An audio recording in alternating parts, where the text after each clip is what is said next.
This is Biosphere 2. Biosphere 2 has taught me a lot about how we can help guide the planet to be more clean.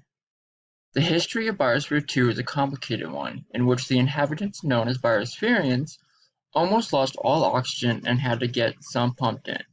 It was later found out that this happened because of microbes in the organically enriched soil that was creating an excess amount of carbon dioxide to the point that the plants in the facility could not keep up, and the missing oxygen was then being converted to CO2 and being absorbed into the exposed concrete.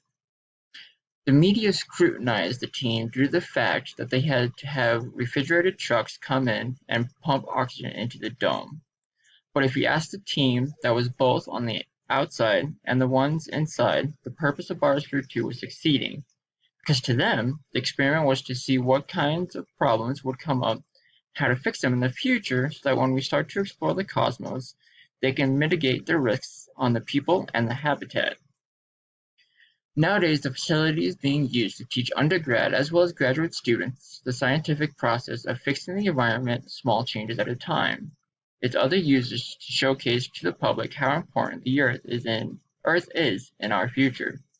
We are the custodians of our world, and we are now having to learn these processes to help our children's children so they can have what we have here for many generations.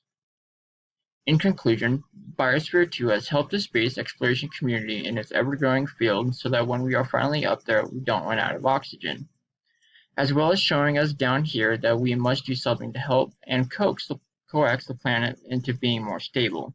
I have pondered on the fact that we are nothing in the grand scheme of the world, but we can and have to preserve and protect it with our whole being for a brighter future.